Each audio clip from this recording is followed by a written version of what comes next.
Eugene.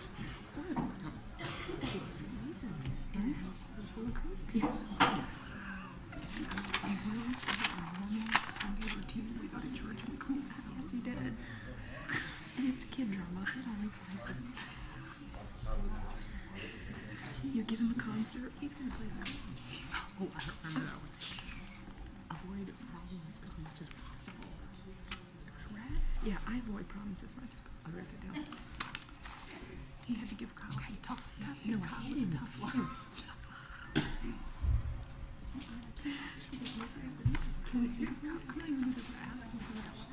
I know. I don't know where to start, so I'll just pick the highlights. I'm so weak. You're emotional.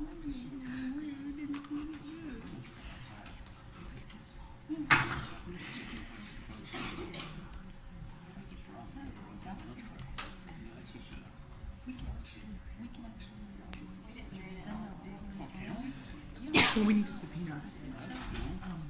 We need to subpoena.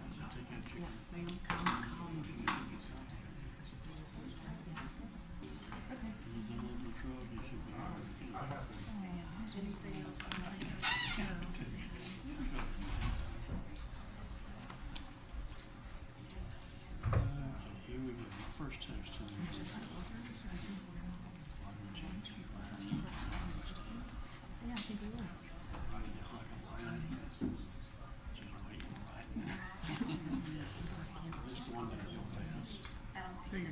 I am.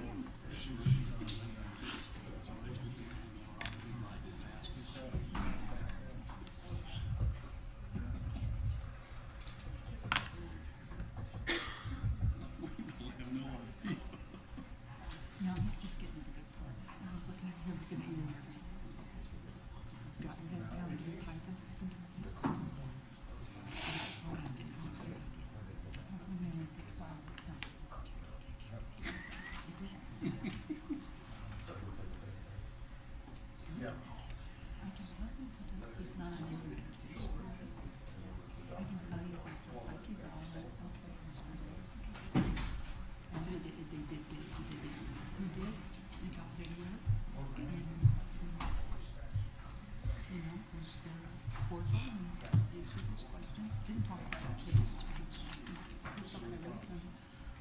Background stuff out some documents once the jury goes out and give them to the we need to use if you can use PowerPoint okay. I'm trying to find out if he's actually coming. You know, he has the university so all right. Circuit Court is back to session. Go ahead and be seated, please. Okay. Just let me know when they're here. Okay.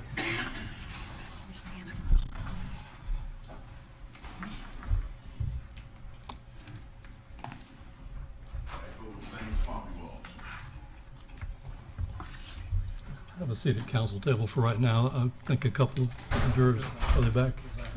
Thank you. They were taking a smoke break and they just arrived back.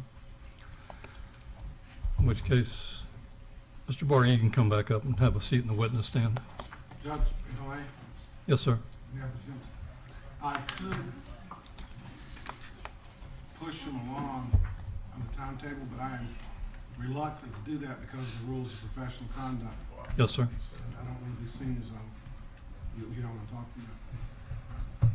Based on the nature of the case, I'm reluctant to do so. So we're okay with that. Yes, sir. Okay. Noting everyone's presence in the courtroom, please have the jury return.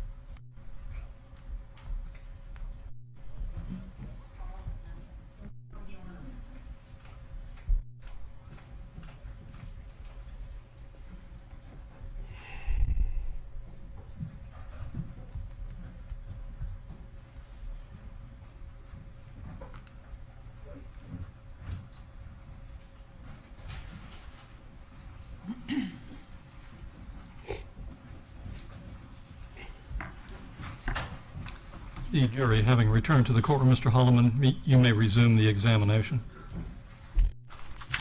Mr. Bargo, resuming your narrative, I believe you are at the point to where you claim your father picked you up. You know what we're talking about? Yes, sir. Proceed. Picked me up, turned left, went down to this four-way at the power station, turned left again. What we ended up doing was making a big square, going back. We ended up, got the railroad, one that Charlie Road is off of, went down it, turned left onto her road. There's this wood line, so you can't really see the house, but it's like a glow coming from it. Turned around, we actually went down the driveway, fire coming from the backyard. There's this big fire in the backyard. Like, this fire's huge. And I look over and I see Kyle standing by the fire. I can see Kyle. I can't really tell it's him, but just by his body shape, I can tell that's him. We pull in. I get out. I come around the side window, and I done smoked my whole pack of cigarettes. And I asked him for a couple cigarettes, and my dad. I asked for a couple cigarettes before I left. He said, yeah. I heard the door open behind me, and as he was pulling out, I looked over, and there's Soto standing at the door. I walk in. I don't even think I talked to him. I'm so, I don't know how to put it. I feel like such crap. I just want to go to sleep, I blow past him. I walk in the living room.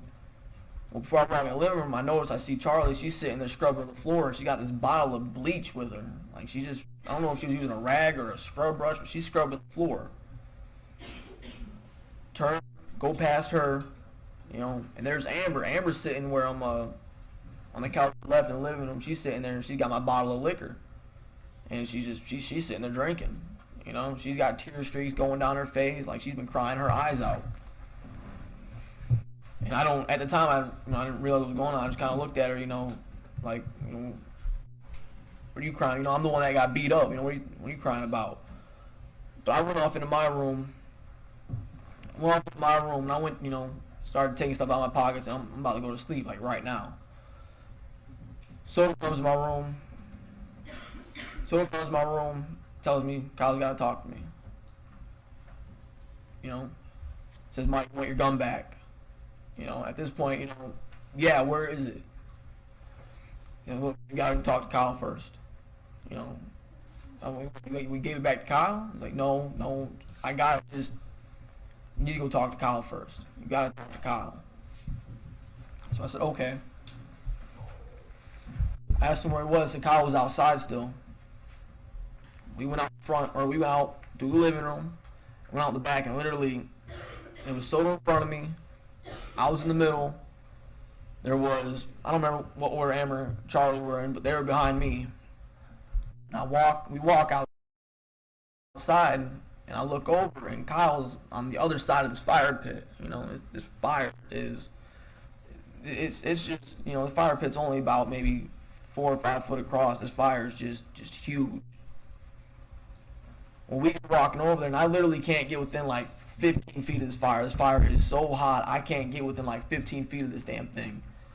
So we're walking around it, and I noticed Kyle has walked off over to the, Kyle's actually over by the fence with the neighbors. Charlie blows past me, she goes over there, I go over there, and we're, the guy's concerned about the fire. The guy's concerned because of his property, and he's worried about the fire, and doesn't want to burn down his house. His wife ended up coming out, and I'm sitting out there, and I talked to her, I said, it's not a problem. You're right, the fire shouldn't be this big. I don't know what they're doing, they need to, if it doesn't, I remember I told them, if it doesn't go down the next 5 minutes, I'll take a hose to do it myself. They said, okay, all right. And they left. They went back, and as we're walking back, I asked Kyle, I said, you need to talk to me? And he said, yeah, I need to talk to you. I said, well, look, because we just got into a fight. I'm pretty quick to cool off about things. We just got into a fight. Neighbors are already out in the backyard. If you want to talk, we'll go inside and talk, because I don't want something to happen right here in front of the neighbors and cops call for domestic violence. We go back inside, and remember we were going back in. Soto said he was going to stay out there, make sure, fire doesn't catch on anything else. we go back inside and we go into my room. And I remember Kyle told the girls to stay out in the living room. And they sat back out on the couch, I think. Went to my room. I sat down and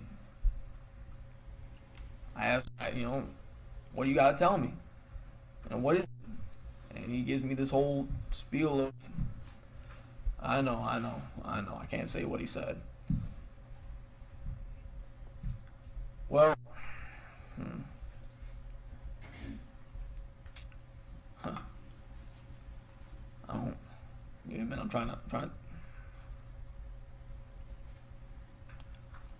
I can't tell you what he said. I wish I could. You can say what you did in regards to what he told you.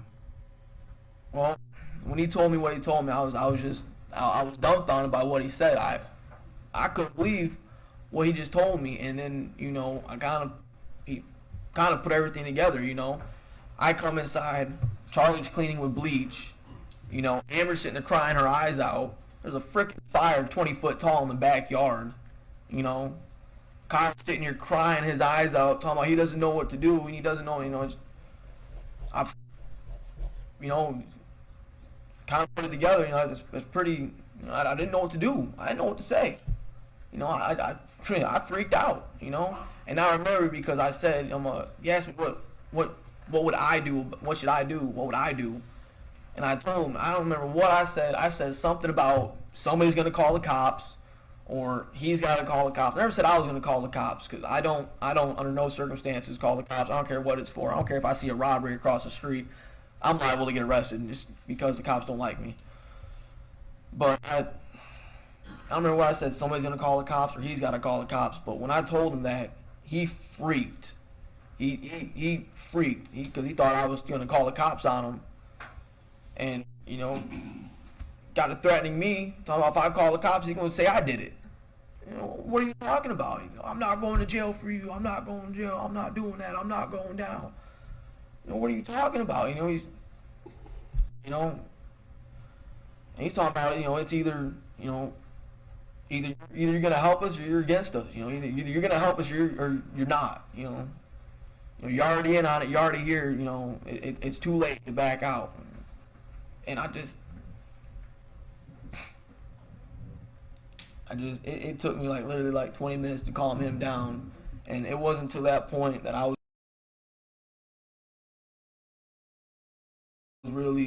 was actually scared for my life. Just here I am, all beat up, I'm drunk, I'm high, I'm all kinds of messed up right now. I couldn't fight off a flea right now. And here he is, 240 pounds, standing up, puffing his chest out, swinging his arms around, talking about, that he's not going to jail for me, I'm liable to be the next one in the fire pit, I'm scared like hell. I'm not gonna lie, I was. And I'm sitting here and I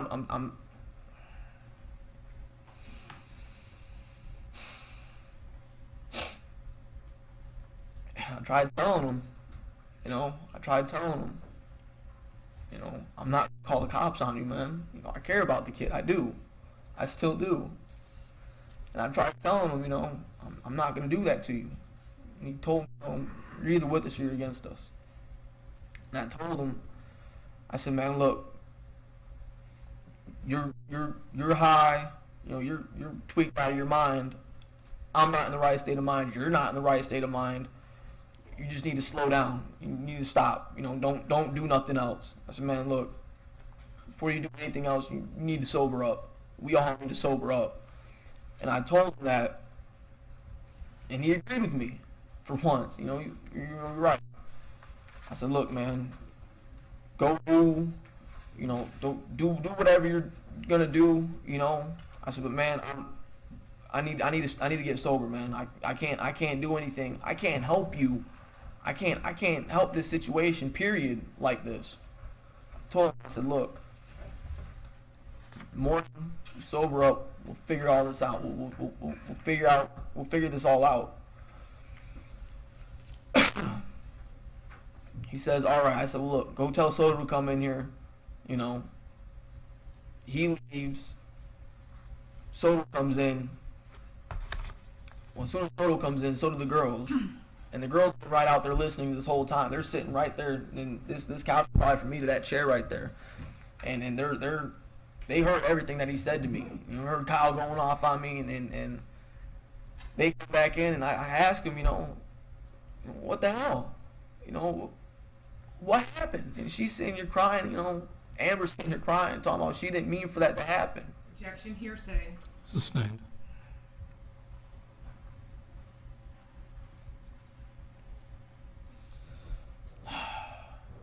She's sitting here crying. I felt bad for her. I'm not gonna lie, I felt bad for her. I really did. I felt terrible.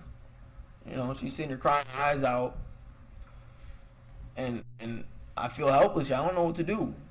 You know, I ended up asking Soto. I ended up getting told that the gun was underneath the house. And when Kyle was reloading it, he set it down, and that he grabbed it and he threw it underneath the house before Kyle came back into the house. Said he didn't know what was going on. He said he didn't know why he was reloading the gun, but when he seen it, he just, when he wasn't around it, he took it and he threw it underneath the house. Because he, you know, Kyle's, you know, the hole in the bottom of the floor is only about that big, and there's no way Kyle's getting down in there. There's no way anybody other than like me or the girls would be able to get down in there. So he threw it underneath the house. And I told him, you know, just, you know, don't touch it. Don't tell him where it is either. Don't touch it. Leave it there.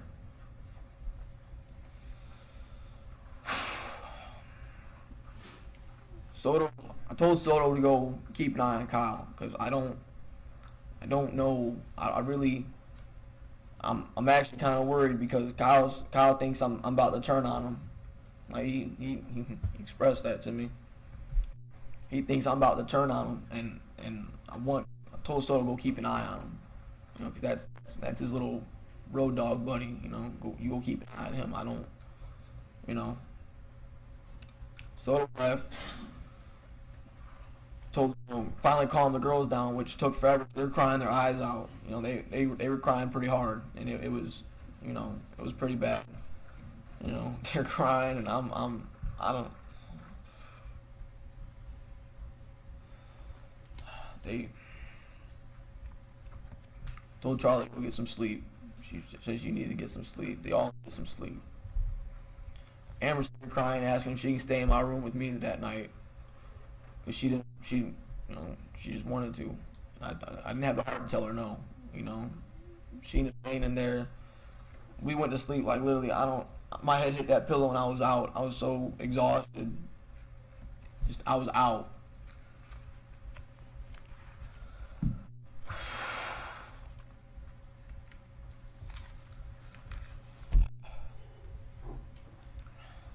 The next morning, I woke up.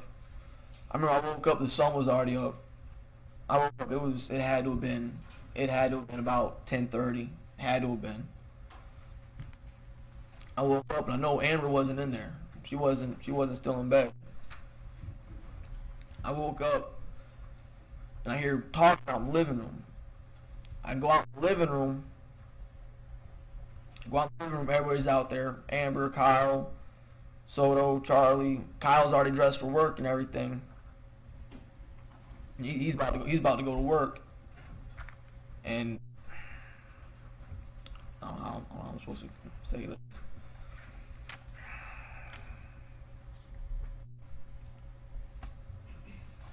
They say they got it all figured out already. That they Objection, hearsay. Sustained.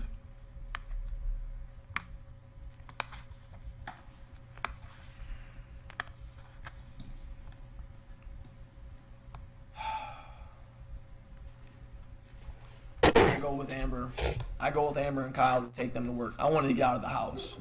Amber was going to go with Kyle, take him to work. I was going to go with him. You know, I just wanted to get out of the house at that point, you know. I wanted to get out of the house. I go with them. Usually we take the back, and we'll hop the back fence, and like literally we'll end up in their backyard. because of my knee, we had to actually take the long way around. We took the long way around and we're walking. And I get told, you know, Tracy asked about my face, which is Amber and Kyle's mom, and she asked, he said just to say that an aerosol can blew up my face.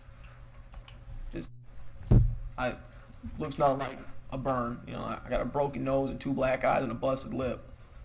But, you know, alright. We get there. At this point, I'm literally, I still, remember we smoked a joint on the way there because I was hungover like hell. We get there. We were there for maybe like 4 or 5 minutes. We got in her Explorer. I think me and Amber were in the back seat. Kyle's in the front seat with his mom.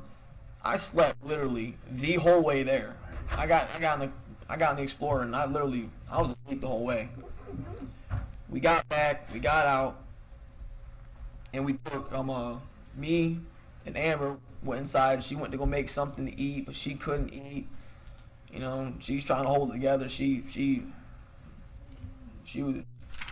was on the verge of tears that whole day. And we ended up going back to Charlie's. Because she started cracking up around her mom. She started, you know. So she wanted to go back to Charlie's. We went the long way around, you know, back around the block instead of hopping the back fence. Well, as we're coming around, Soto's out there with the pressure washer on the front the patio, slab of concrete. He's out there pressure washing off the steps and everything. And you know, I see him.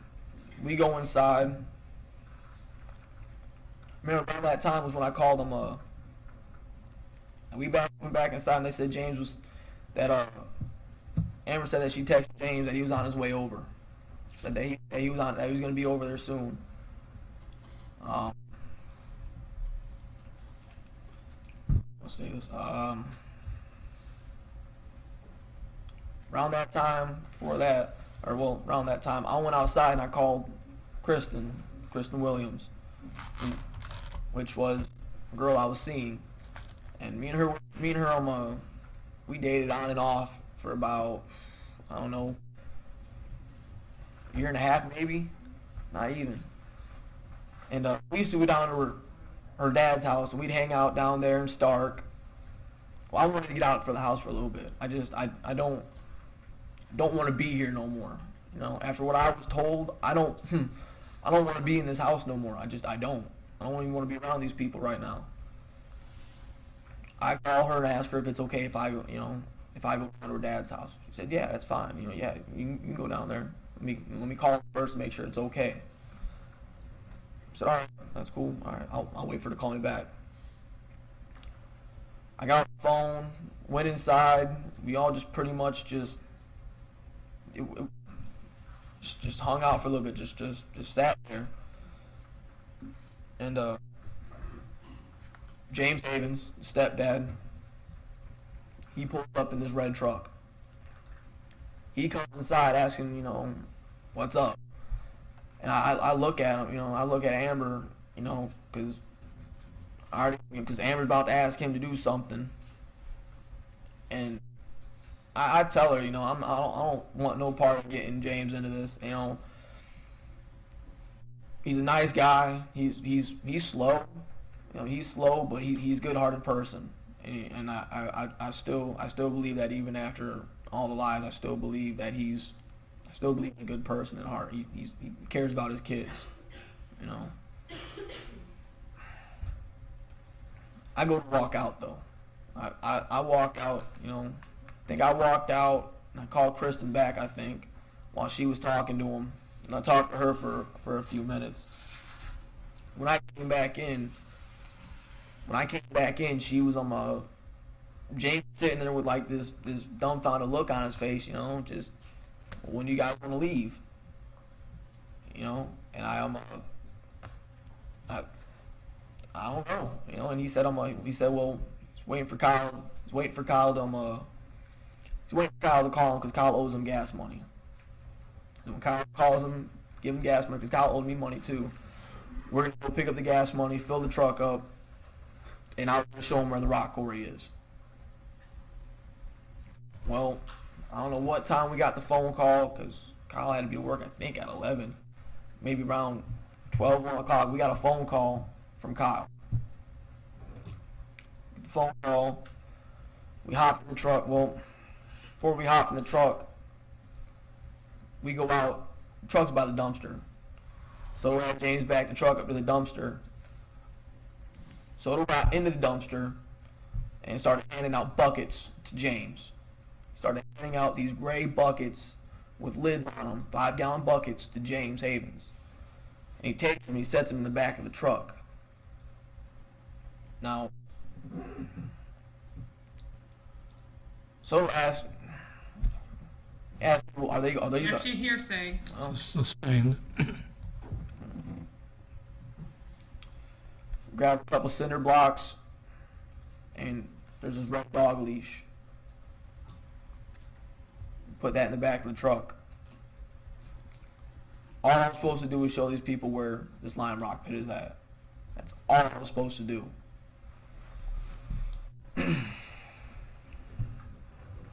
We get in the truck, we drive. I'm pretty sure we stopped by my house so I could grab a clean shirt. Hop back in the truck and we drove out to pick up the money from Kyle. He was actually at Walmart, right behind the McDonald's, cashier's check. Got the money from James. Gave me the money he owed me, which wasn't much. Got across the street to the racetrack, filled up the truck. He had me get him a carton of Newport 100s, which I did. Gave a pack to Soto. He ended up driving back over. I gave a pack to Kyle, because he was only 16, 17 at the time. He couldn't buy them. And we leave. Now, I'm terrible with directions. I don't know directions.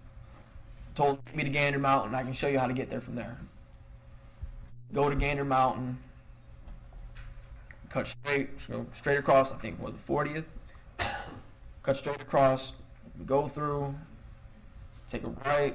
Take a left. And you go all the way down. You're gonna hit this big sign that says SCI, Construction Company. But when we hit this sign, tell them turn down this road. Turn down. It's a dirt road. It's got trash on both sides. It's just. We go through there. Now. We go there, and we pull in. We get to the very end of it, and it's a decent drive. We pull in. We turn around. And we back up. We back up to this kind of like little mound. You gotta walk over that mound to get to the sugar stand road that takes you all the way down to the end of the lime rock pit.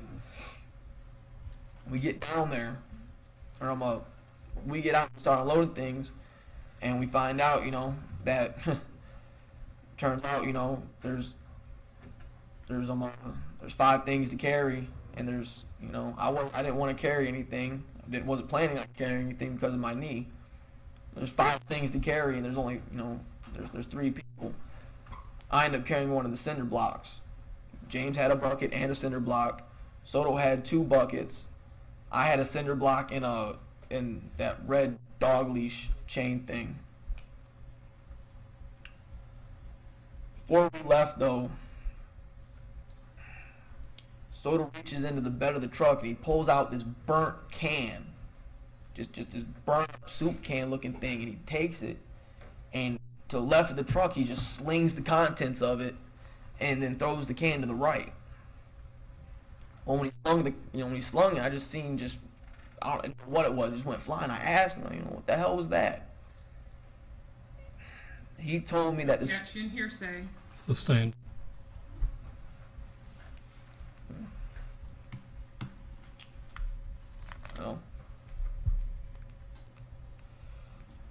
Well, we went over the mound. We went over the mound of dirt. Went over the mound of dirt. Showed him how to get the road. I had to stop like 4 or 5 times because of my knee. Remember I was wearing Jordan slides. These white Jordan slides.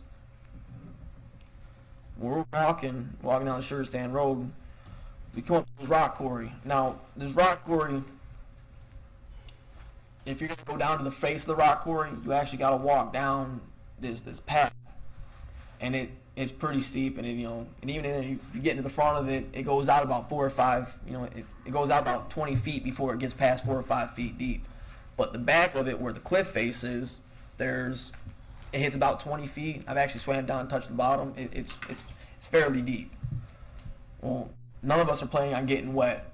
I told him, it's kind of afterthought, really. Told him, well, you have to, throw the cliff face.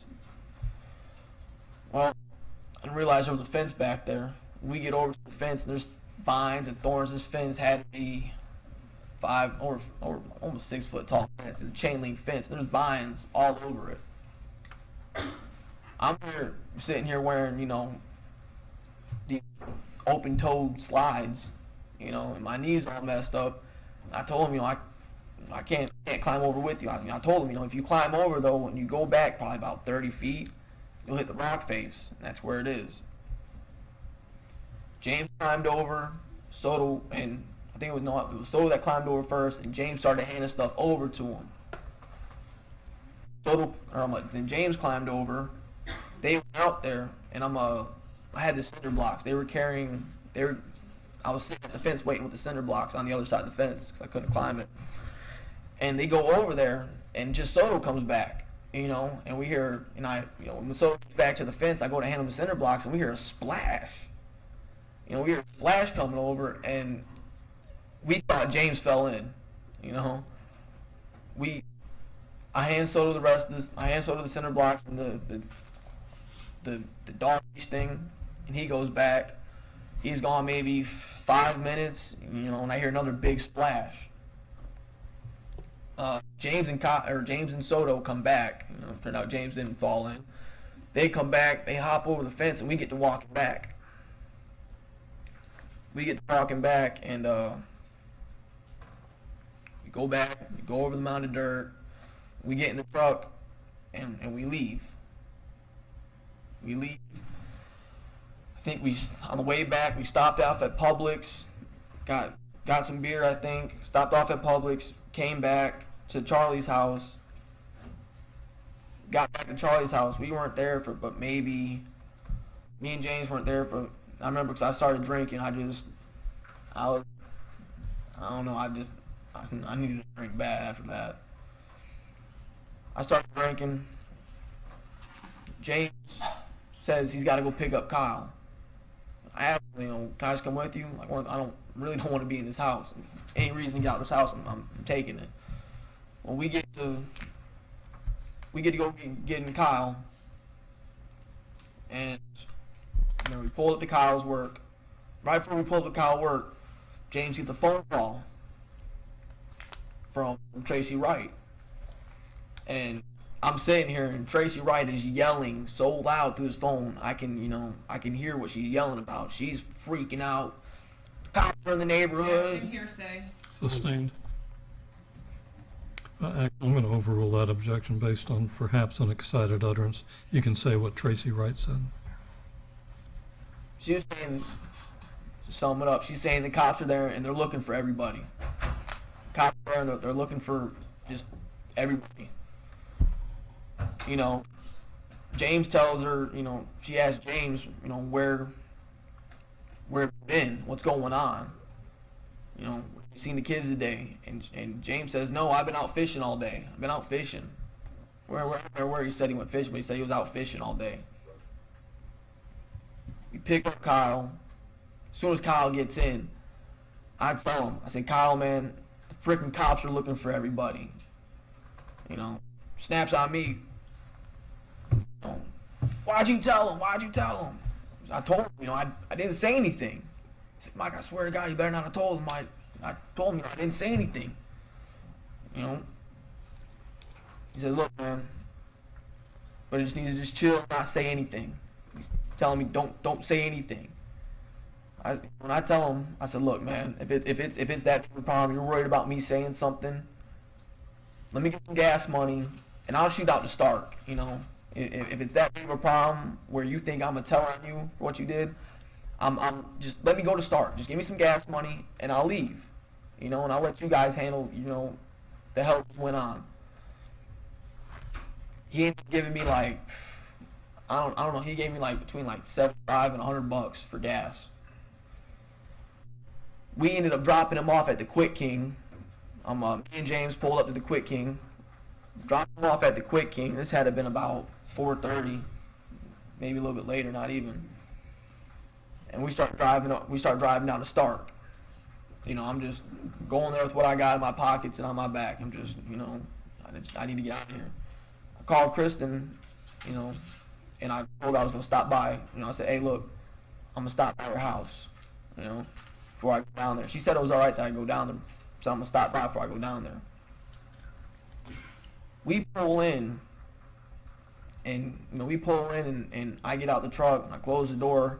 James stays in the driver's seat, and I walk in the back of the truck. Just Kristen comes out the house, and she comes over by me, and we're sitting there talking, and she, you know, she asked what happened to my face, and I told her, you know, it was, you know, kind of a fight, you know. And then she asked, like, Mike, what's really going on? You know, what's really going on? Because she told me I wasn't acting normal. I told her, and this is what I told her too. I told her, I said, look, there was a fight that went bad, and somebody got shot with my gun.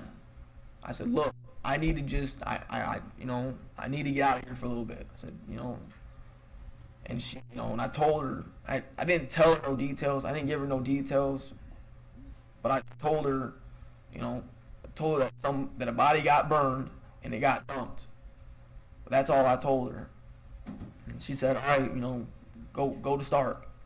You know, go down there and just go down there. I got back in the truck. Me and James drove down there. We ended up getting lost. We got lost pretty bad. Ended up going by Lake Butler Prison. That was a bad omen. But we ended up going down there. We got lost. We ended up at, I want to say, a hardware store where I ended up calling Big Jim, James Williams Sr., his son to come pick me up. Actually, he sent his son and his son's cousin to come pick me up, Greg. They both came and picked me up. We drove back down there. We got to the house, you know, I get along with them pretty, you know, all right. We're sitting there and we're hanging out.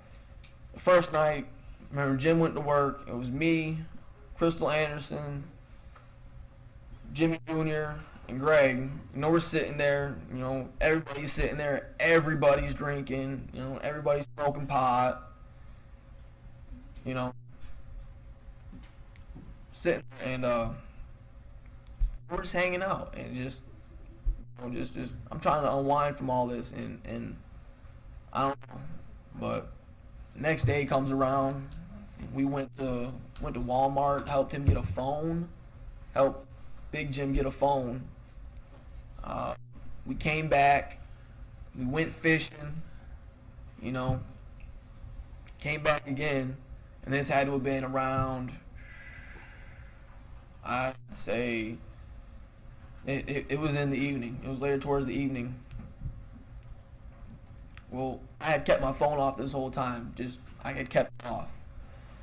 I go to call my dad, and when I call my dad, he answers, and it just, you know, just all hell's broken loose. You know, saying the SWAT team kicked the door in. You know, Birds told me the SWAT team kicked the door in, that they're looking for me for murder, saying I shot somebody. And I remember I told him, I said, Dad, I didn't shoot nobody. And I told him that too on the phone. I said, Dad, I didn't shoot nobody. And he said, well, Mike, if you did, you need to turn yourself in. And he told me that the cops said that they know that he brought me cigarettes, and that if they find out he had anything else to do with it, they're going to give him charge of murder too. And I told him, I said, well, you know, because he said all I told him was that he just brought me some cigarettes. And I said, well, look, that's all I told him. Just leave it at that. You know, when I turn myself in, just keep it like that. You know, don't just leave it at that. You know, I'm scared to death my dad's gonna get arrested. But my dad's got health problems. You know, he can't handle something like that. And I'm scared to have him anywhere near this. And they're threatening to throw him in the middle of it. He said, you know, you need to turn yourself in. I said, you know what? You're right. I need to hang up with them. And I remember I was so mad when I hung up because I knew what the score was. I knew what the score was. They, SWAT teams kicked the door in. They're looking for me saying I shot somebody. I remember I was so pissed. I took the phone and I slammed it down. There was a fireplace with some cinder blocks around it. And I just took the phone. I was just so mad. I remember I threw it. The phone broke. I remember I grabbed it and I just threw it in the fire pit. I was so pissed. And I think it was Crystal, Danielle. She was sitting out there. Josh Paget and Jimmy Jr. Senior was asleep. He had to get up work soon. They asked me, said, Mike, what's going on? I told them, I said, there's people up in Summerfield saying, they're saying stuff about me. Saying stuff I didn't do. And they're saying, well, what happened? And I tell them what happened. I told them, look, and this is what I was told too. That somehow this dude was there, got into a fight with someone else. The fight went bad. He was getting his ass kicked. Not the victim, the one that got killed, but the other kid was getting his ass kicked. And he pulled out a gun and shot him. And he said, I told him, he said he ran outside.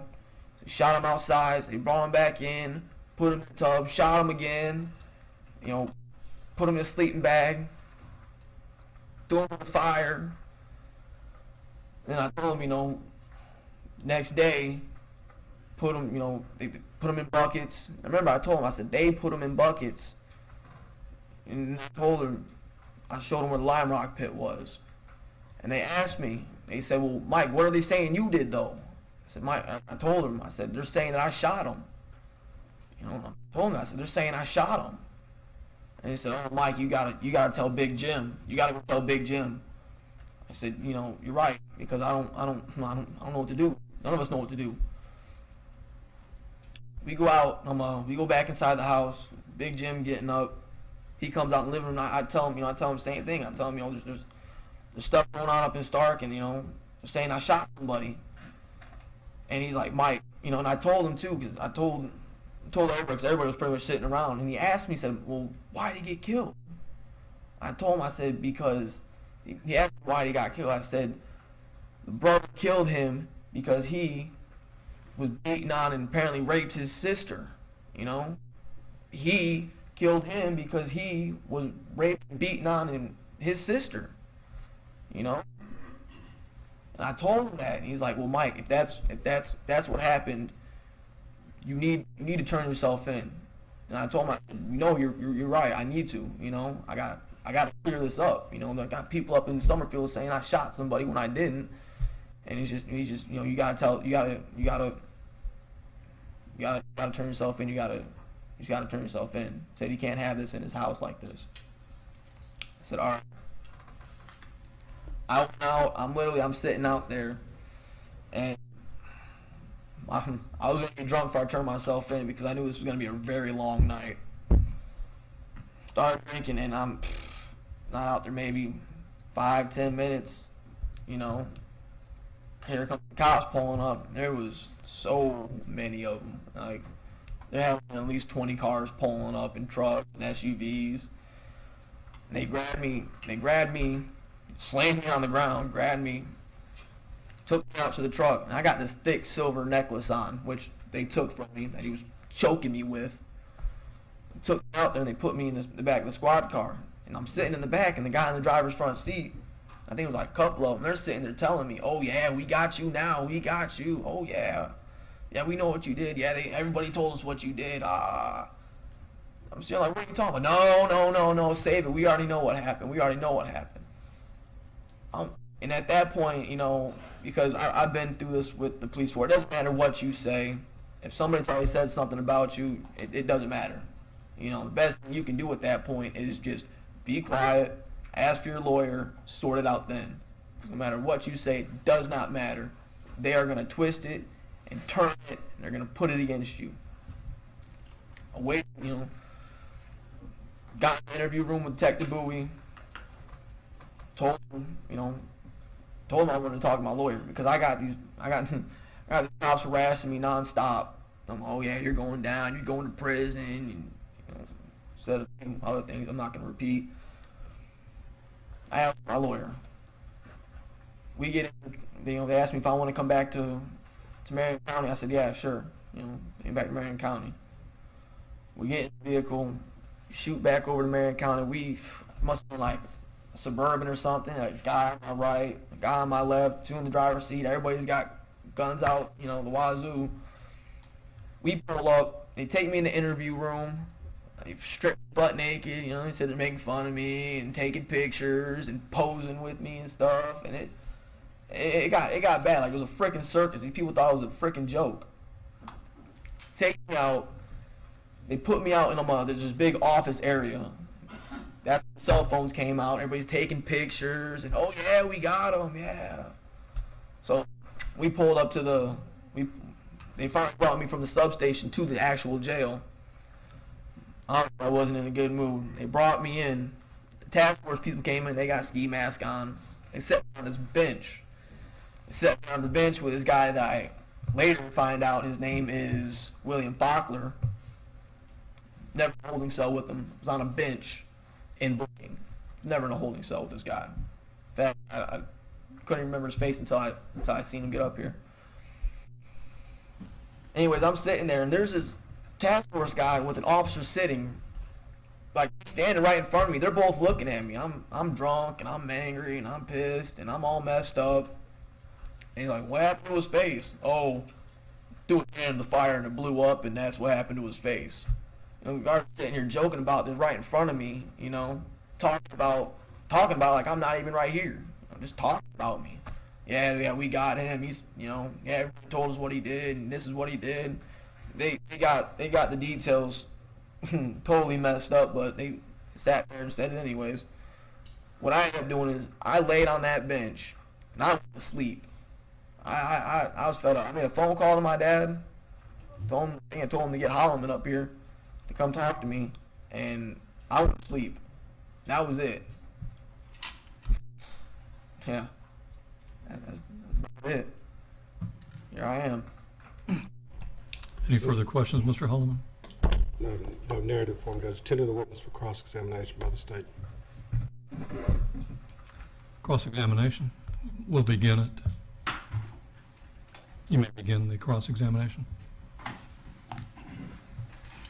Judge, we would ask if we could do the cross-examination after lunch. That might be appropriate. It's 10 minutes before noon.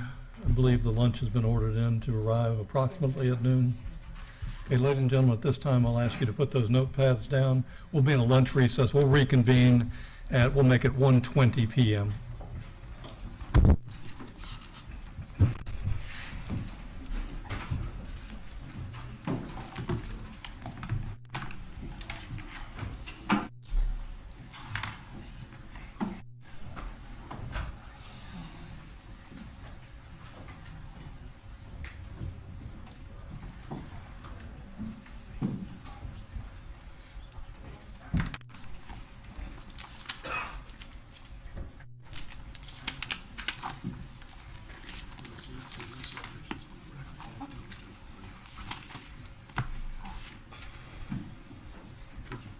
Noting that the jurors have retired from the courtroom.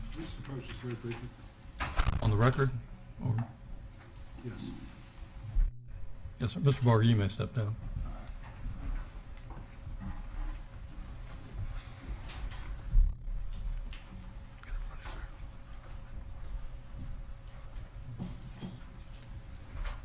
Yes, sir.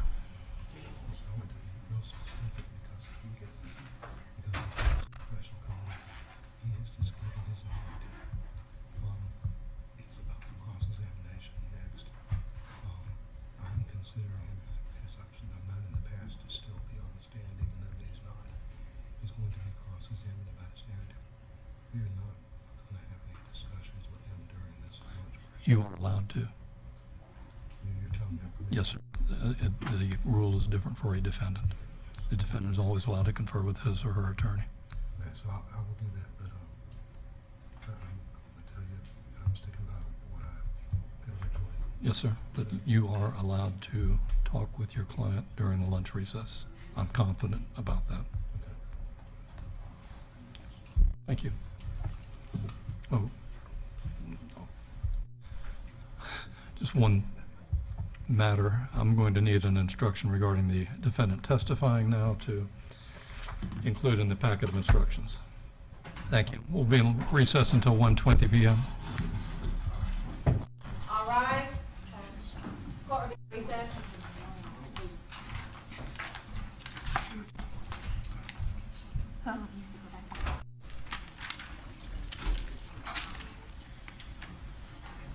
Y'all need to make it quick. Get it downstairs.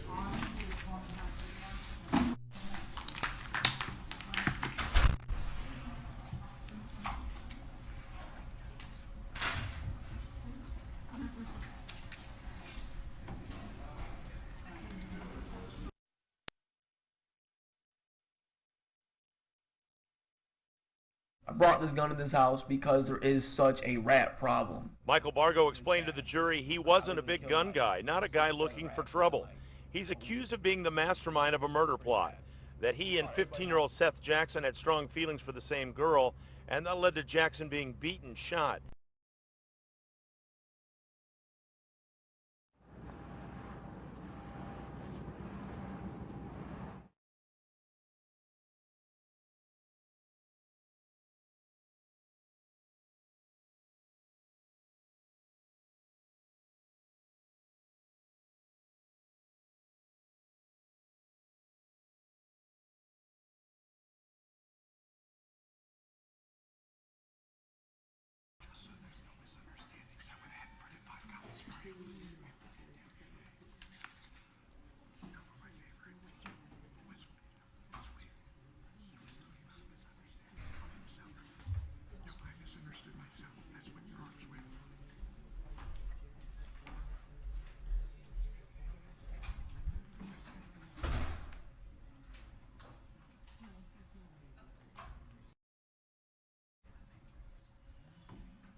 be seated, please.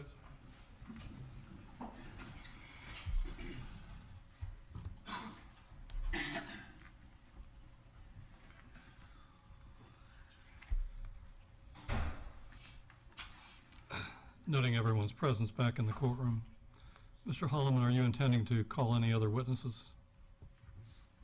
Yes, Your Honor, I have no witness. Very well. Judge, we do need another minute. We weren't aware they were going to call other witnesses, so Ms. Burnt and Ms. Henry went upstairs to get our witness information. No objection. This witness will be very brief as far as my direct goes of the witness. Very brief. Will they be returning directly to the courtroom? Yes, sir. We'll just wait.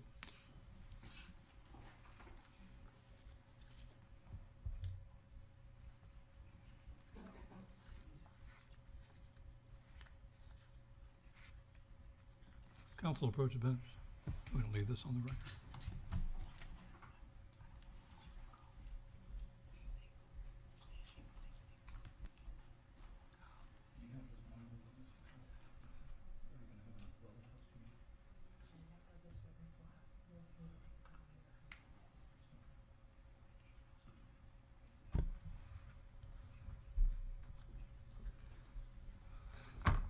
Ms. Arnold, do you have that instruction regarding the defendant testifying? We'll approach the bench with that, please.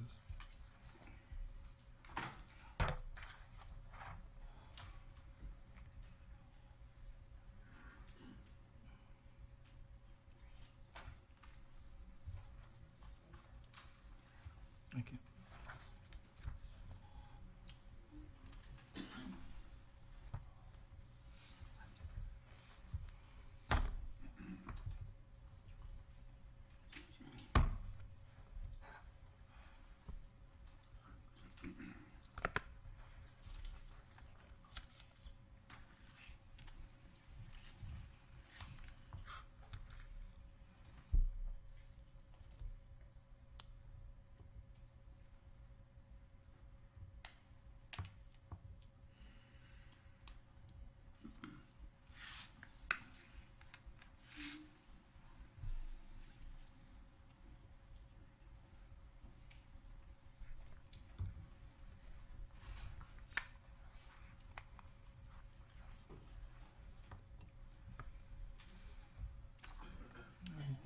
Noting Ms. Burnt has returned to the courtroom. Counsel, are we now ready to proceed? Yes, Your Honor. Yes, sir. Please have the jury return to the courtroom.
Noting the jurors return to the courtroom, the defense may call its next witness. Now the defense calls Taylor Strong.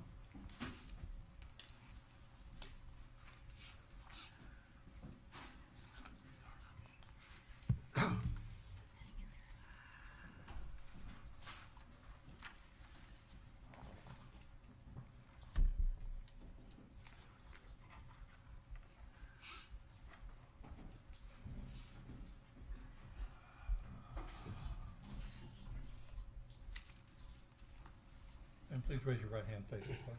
You swear affirm that the testimony you're about to give will be the truth, the whole truth, and nothing but the truth, so help you God? Please be seated. We could just slide up the microphone a little bit. Look in the direction of the jury so that they can hear you. Introduce yourself to the jury. Your name, please. My name is Taylor Strawn. Okay, and spell that for the court reporter. Taylorstrawn. Okay. Are you familiar with someone known as Michael Bargo? Yes, sir. How are you familiar with Michael Bargo? He's my Ex. boyfriend. Yes. Directing your attention to April the 17th, 2011.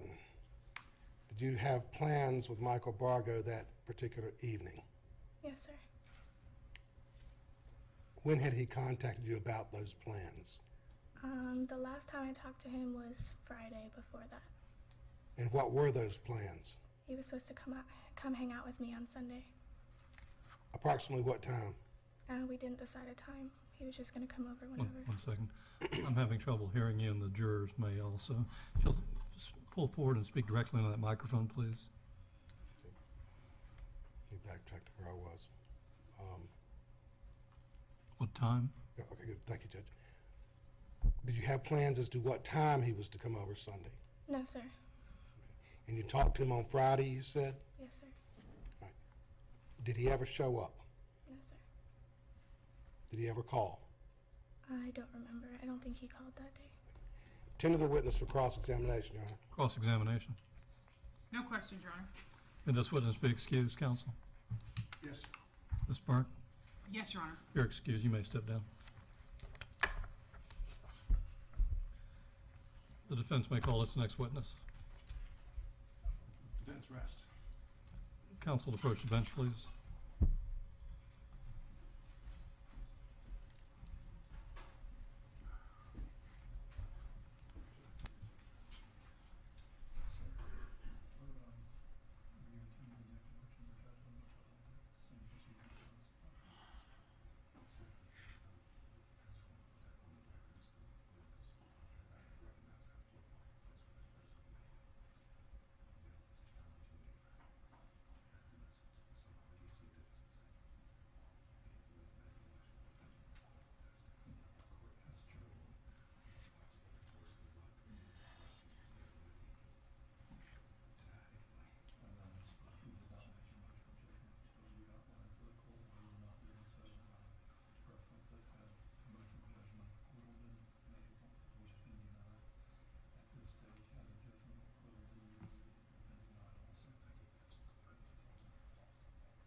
Thank you.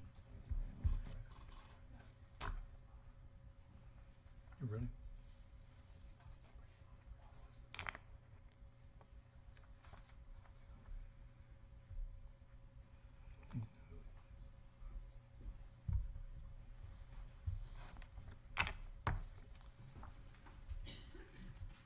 Members of the jury, the defense having rested its case, the state of Florida has an opportunity to present rebuttal testimony. The state may call its next witness. Your Honor, the state calls Kyle Hooper.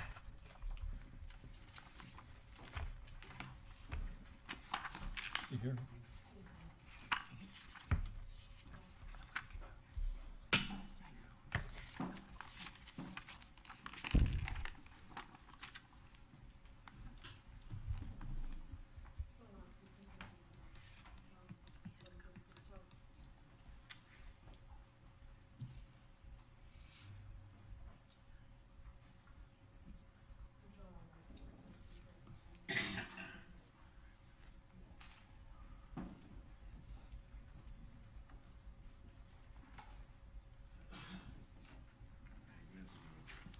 Your Honor, may Mr. Hall and I approach?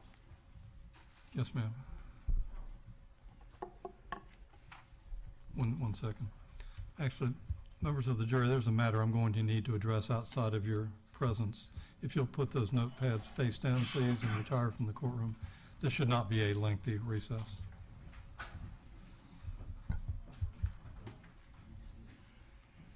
You may approach the bench.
Mr. Hooper. We're going to bring him in before the jury returns.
You can come in as soon as he's here.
Sir, if you'll come up to the witness stand, please.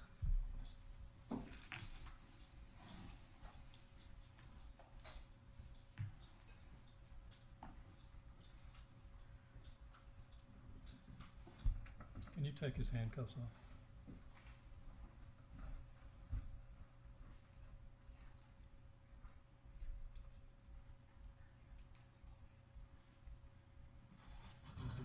Have him sworn in. Mr. Hooper, please raise your right hand, face the clerk. Do you swear or affirm that the testimony you're about to give will be the truth, the whole truth, and nothing but the truth, so help you God? Mr. Hooper, go ahead and have a seat there, please. And sir, if you'll face me, I need to ask you a few questions. Can you state your name for the record, please? Carl Hooper. Mr. Hooper, you're presently under sentence of a life term of imprisonment, is that correct? Yes, sir. And your case is on appeal, is that correct? Yes, sir. Do you have an attorney representing you on that appeal? Kevin Holtz. Kevin Holtz? Yes, sir. And have you talked with Kevin Holtz regarding your testifying in this trial today? No, sir. You have not? Not today, no, sir. Previously, at any time? Yes, sir, and we were in, I wasn't going to testify. Today I decided to.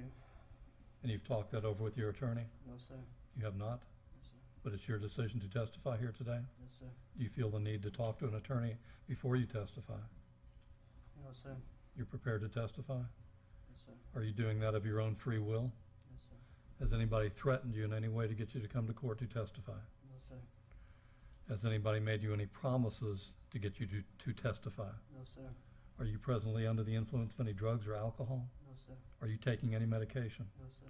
And it's your decision of your own free will to testify in this trial? Yes, sir. Are you doing that because that's what you want to do? Yes, sir. Very well. And please have the jury return to the courtroom.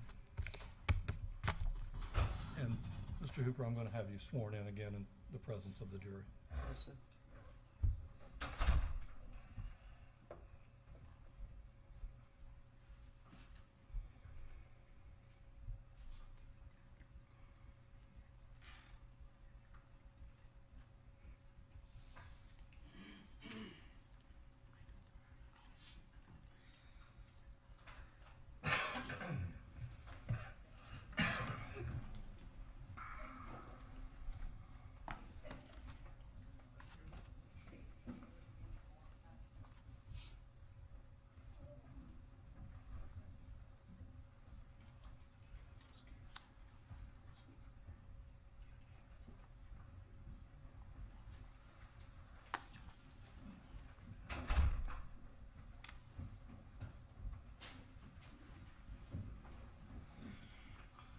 Mr. Hooper, if you'll remain standing, please raise your right hand, face the clerk. Do you swear or affirm that the testimony you're about to give will be the truth, the whole truth, and nothing but the truth, so help you God? Yes, sir. Please be seated.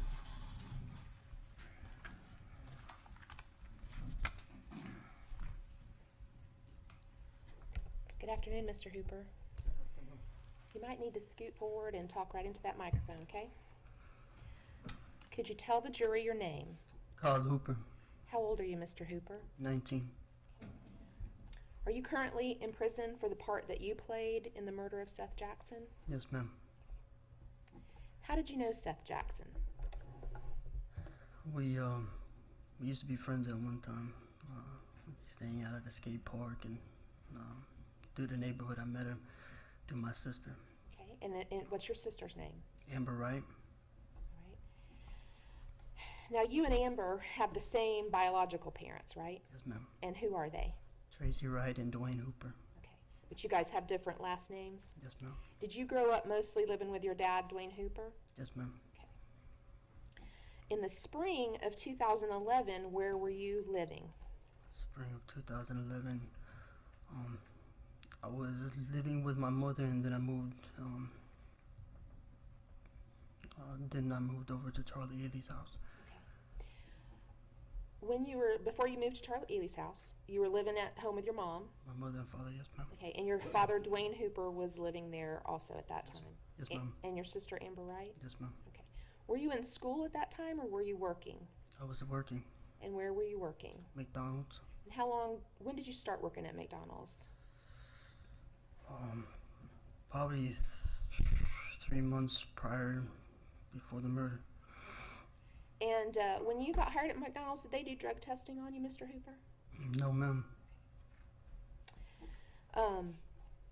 At some point, did you move out of your mom's house? Yes, ma'am.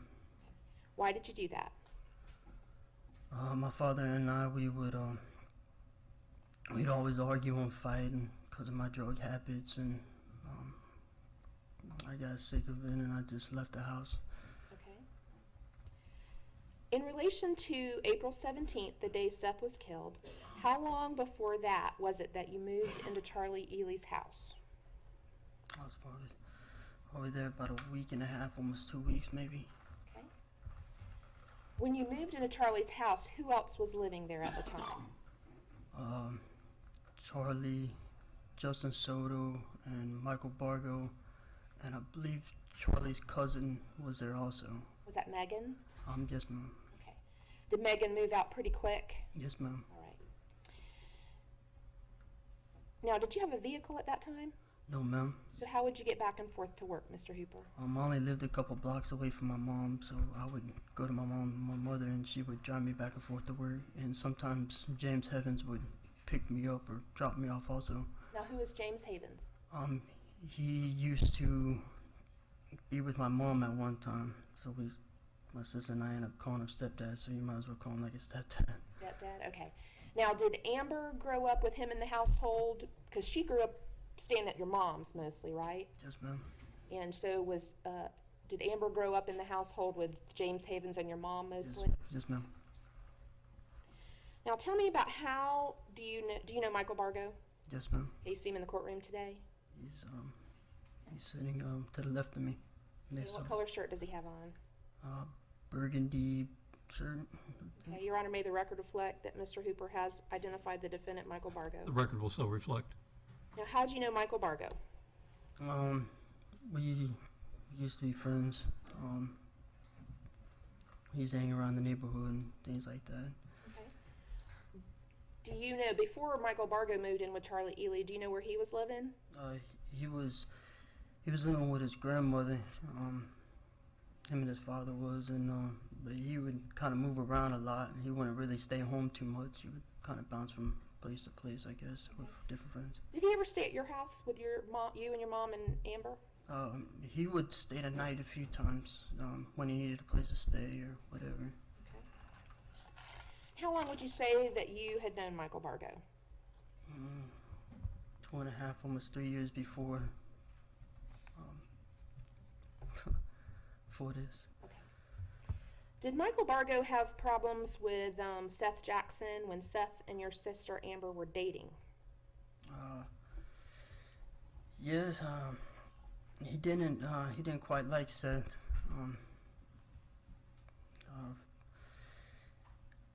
They would always argue, and Seth and her would always argue and fight, and I believe Mike was kind of jealous.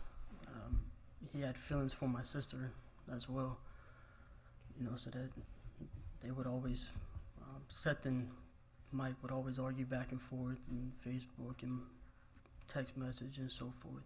Okay. So they never got along? No, ma'am. All right. And after Amber and Seth broke up, did that get even worse? Yes, because my sister started dating Mike. Okay. Did you ever hear Michael Bargo threaten to kill Seath Jackson? No. I'm sorry, I couldn't hear the answer. He hasn't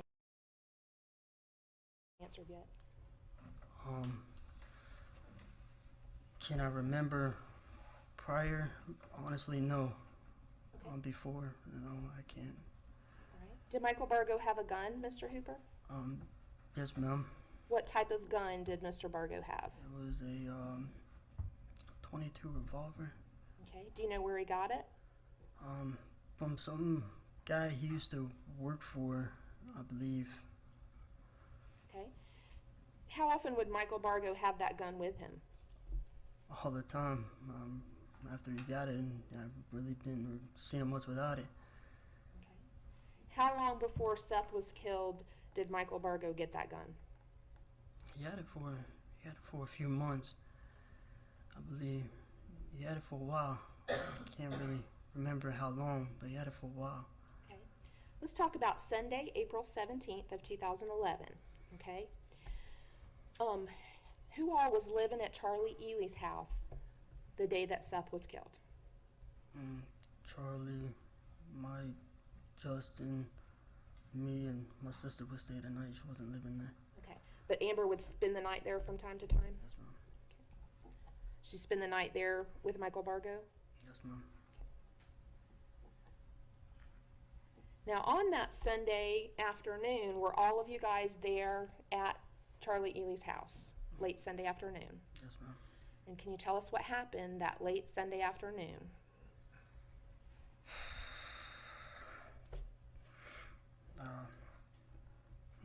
I got off, James had picked me up from work, and went to Charlie's house where I was living, and James had stayed for a little while, and we were all hanging out, and Mike and I, we had a conversation about killing Seth. Okay. Can you tell us about that conversation, Mr. Hooper? Well, he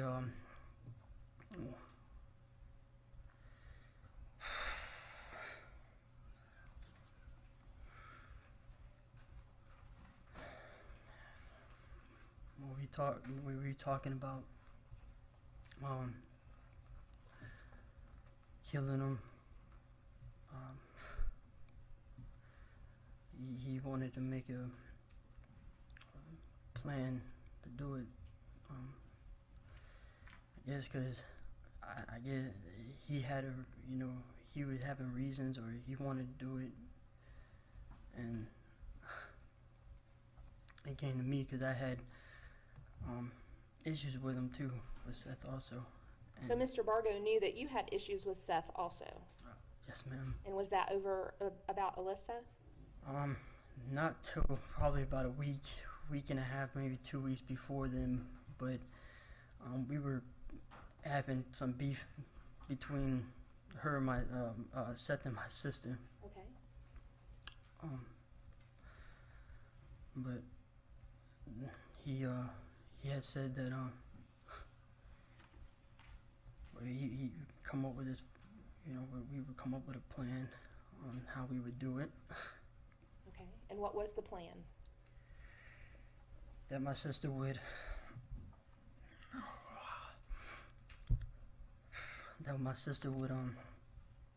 would go up there and get Seth, because Seth and Amber did have feelings for each other still, and I knew it would be easy for Amber to persuade Seth to come to Charlie's house, and Amber would tell Seth that nobody was there, it was just going to be her and Charlie, and that they wanted to talk, Why was it important, Mr. Hooper, for Amber to tell Seath Jackson that only she and Charlie Ely were going to be at the house? Because Seth had came if she knew that I were there, and knew if Mike was there also. Why would Seth not have come if he knew you and Mike Bargo were going to be there? Because we were all beefing. So you guys were all beefing back and forth about fighting and yes, ma'am. Jumping each other and that sort of thing? Yes, ma'am. So what was the discussion? What did the defendant tell your sister, Amber Wright, to do?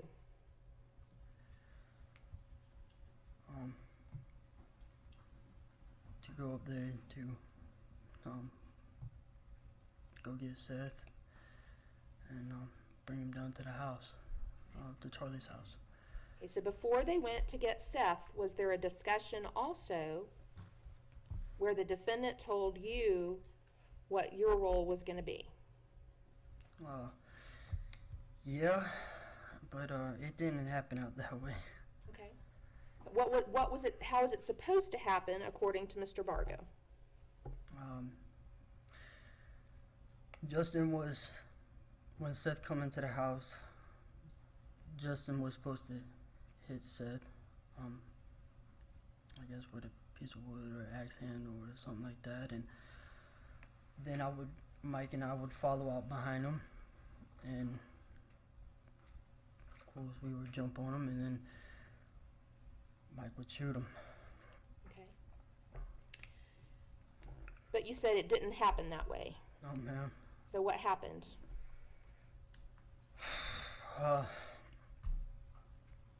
When Seth came, when Amber and Charlie went to go get Seth and brought him to the house, Charlie's house. Justin, when he came in, Justin didn't do anything. He didn't hit him or anything like that. And at that time, Mike and I, we were sitting in his room and we were having a discussion. What discussion were you? You and Michael Bargo were sitting in Michael Bargo's room. Yes, ma'am. Okay. And what discussion were you having in the room? We had a discussion that we were supposed to be waiting on Amber's text to tell us when he was down the road so we can get ready. And during that time, even before Seth had came into the house and even after we were having a discussion, I had told him,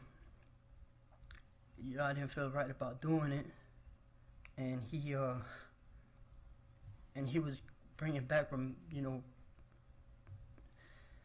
things that he has done to done to him and done to me, and why I should do it. So Mr. Bargo was bringing back up to you things that Seth had done to you to encourage you to carry through with the plan? Yes, ma'am. And what was he saying to you, Mr. Hooper? He said, think about what he has done. He said he would sleep with your girl, and he'd vandalize my house, and and try to jump me and things like that. And So would you say he was egging you on? Yes, ma'am. Okay, so after that conversation in the room, what did you do? Seth was sitting in the chair in the living room, and I could see him, and finally worked up to the nerve after being pressured a little bit, and got a piece of wood from the door frame that was knocked down from Mike's room, and I ran out of the room, and Seth stood up, and I hit him in the head with it, and then I turned around, and Mike was coming out the room with his gun in his hand, and I turned to Seth and I told him to get the fuck out of the house. Seth started running towards the kitchen. Mike started shooting. So did Michael Bargo shoot Seath Jackson in Charlie Ely's house? Yes, ma'am. Okay. And then did Seth actually get out of the house? Yes, ma'am. He ran out the front door and went down the steps, and Justin ran after him and had tackled him. And then Mike had ran out there and had shot him one more time, and then he yelled for me to come out and to help. And did you do that? Yes, ma'am. I ran out there and I helped Mike bring Seth into the house, and we put him into the bathtub. Okay. Let me ask you this, Mr. Hooper. Was there anything on the kitchen floor that was laid out? Not that I can remember, no. Did y'all have a sleeping bag somewhere? Yes, Mike needed, I guess, he was asking for something to put him in. And Charlie said she had a sleeping bag, and she had brought it to him. And that's what him and Justin had put him in, was a sleeping bag. So what happened, Mr. Hooper, after you and Justin Soto and Michael Bargo put Seath Jackson into the bathtub? Well, Mike had told me to go and help my sister and Charlie clean up the kitchen and the living room, and what needed to be cleaned up in the kitchen? I guess in this case if there was any blood, anything like that, and we had bleach in the house, so we would clean up with the bleach. Okay. So anything else happened there in the bathtub? Well, as I was helping my sister and Charlie clean up, Mike had, I heard more shots go off and I ran into the bathroom to see what was going on, and Mike shot him a few more times, and he was yelling at him, and What was he yelling? I don't remember. He was a bunch of cuss words and things like that. You know, he was. I don't remember what he was saying. It was just he was yelling at him, he was cussing at him, and I believe he remembering him he hit him a few times also. I shot him and I told him, you know, to stop, you know, because it was neighbors. You know, I told him to stop, and so he eventually stopped. And well, after that, after a little while, Mike and Justin had put Seth into a sleeping bag. We already had the fire outside going. When did y'all start the fire, Mr. Hooper? It wasn't too long after I got home. Went to Charlie's house. Before Seth got there? Yes, ma'am. Had Michael Bargo told you before Seth got there what his plan was to dispose of Seth's body? He said he was gonna, the next day, he was gonna bring him, Justin, and James was gonna bring him to the rock quarry, to some type of rock quarry, and they were gonna dump him off in the rock quarry. Had Michael Bargo told you ahead of time what he was going to do to Seth when he got him back in the house?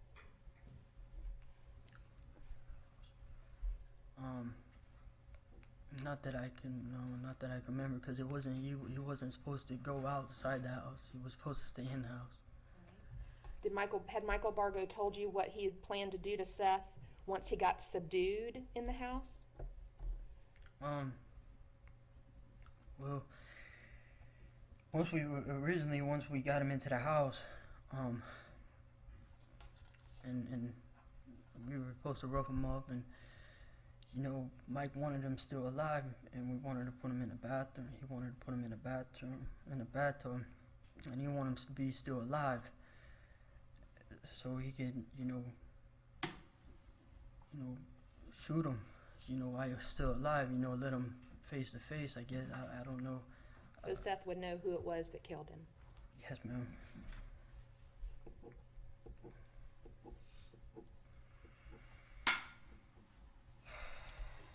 Mr. Hooper, did you help take Seth's body out to the fire in the backyard? I didn't help, but I stayed out there during the night and I helped tend the fire. Yes, I did do that. What happened to the stick that you hit Seth with? It got disposed in the burn pile. Okay. What did Michael Bargo do with the gun that he used to shoot Seth? He threw it into the air conditioning duct in the house. So were you up most of the night tending the fire? Pretty much, you know. And then I went to bed probably around 2:30 or so because I had to get up for work. And was Michael Bargo out there at the fire with you as well? No. Eventually, him and my sister went into the house and they went to bed. Justin and I, we were kind of taking turns staying out there. So at some point you went to bed? Yes, ma'am.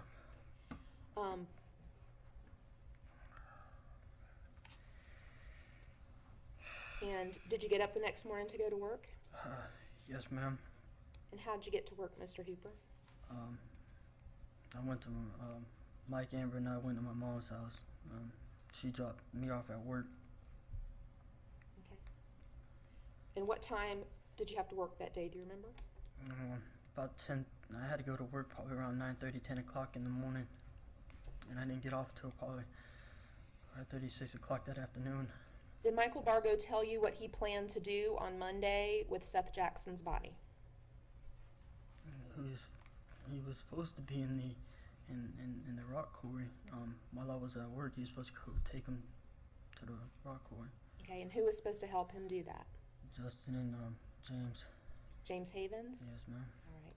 Now, had you guys discussed that with James Havens the night before? Yes, ma'am. He had left before the murder happened, though. At some point while you were at work, Mr. Hooper, did Michael Bargo and James Havens come to your work to get money for gas from you? Yes, ma'am. When I went to the Walmart to cash my check, and I gave him money to go get for gas and to go get me a carton of Newports.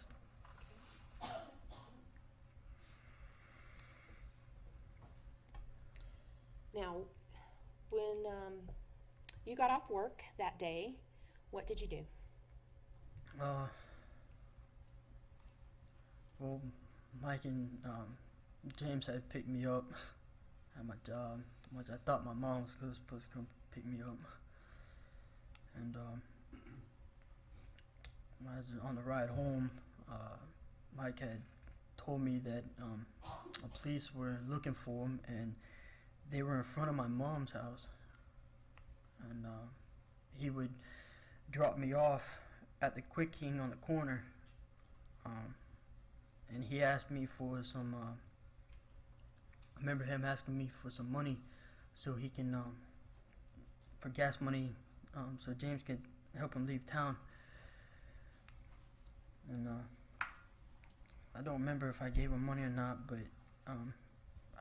he dropped me off at the Quick King, James did. And Mike had told me to go to his father and tell him that he had, we had killed Seth. So I went on the way home. I had to go past his house, Mike's house, grandparents' house, where Mike's father was staying. And Mike Sr. was out there cleaning his girlfriend's car, I believe. It was his girlfriend's. And I told him what had happened. And then his grandma pulled into the driveway, and Mike Sr. had told me to tell his grandmother what had happened.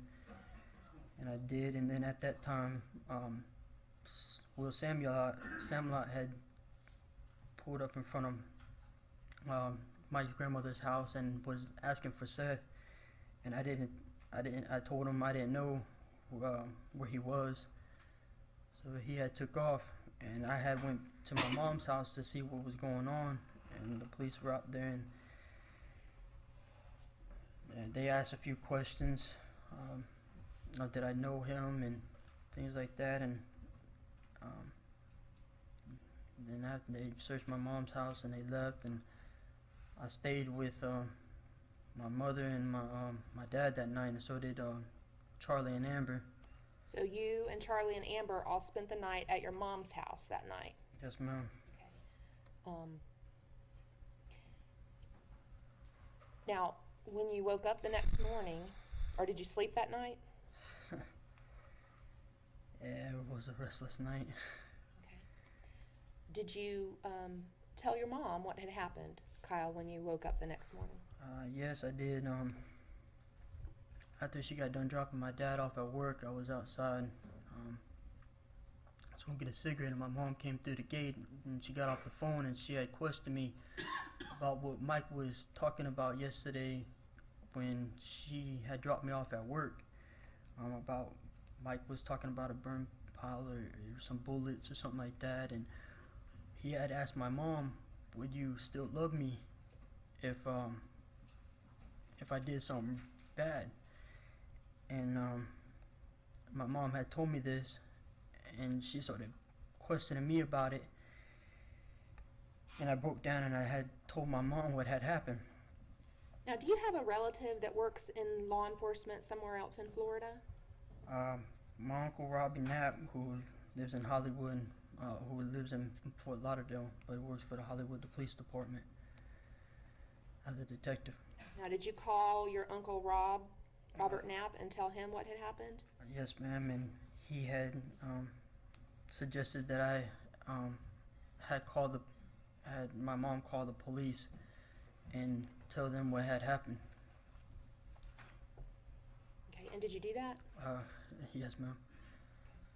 So the police came on Tuesday morning and they took you, My sister and your Justin sister, and Charlie. Justin and Charlie to the police, and you were arrested that day? Yes, ma'am.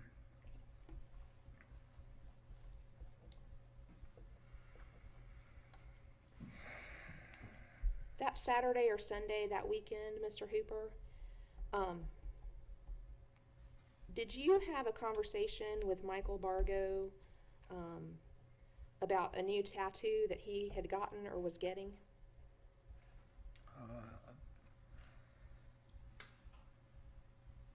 I don't remember. If it was, I think it was a tattoo of my sister or something like that on his thigh or something. I don't remember. Did he reference any tattoos that he had on his face? Yeah, he had did it himself. He tattooed a couple of teardrops on under his eye. And why did he do that? Did he tell you why he did that? Yes, sir. Overruled? Yeah, told me because I guess back in Detroit, something had happened with a friend of his, and one of them, I guess, filled in or something like that would mean he lost a friend or whatever, and then the other one was not filled in or filled in. I don't remember. Meant that he had killed somebody, something like that. Yes, ma'am. And when did he need to get that new tattoo? He had actually done that beforehand. Was it the day before Seth was killed? I don't remember exactly if it was the day before or a few days before, but it was before. I remember. I don't have any other questions. Cross-examination.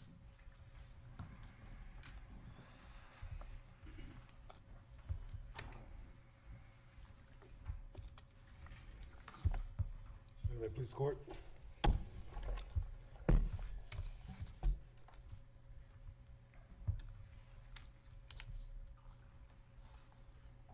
You actually sent out a text saying that you were going to kill Seath Jackson, didn't you? To Alyssa Masters? Mm-hmm. I did this the night. Yes or no? Did you send it out? Yes, sir. When did you send it out? I sent it out a week beforehand. Before this even happened, right? Before that even happened, yes, sir, I did. As a matter of fact,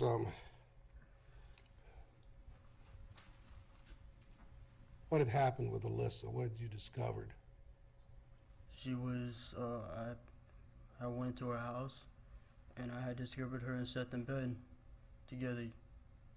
And you've been there before, hadn't you? He has, yes, sir. Since you've broken up, right? Yes, sir. You even crawled up on the air conditioning unit and stuff like that, right? Who? You.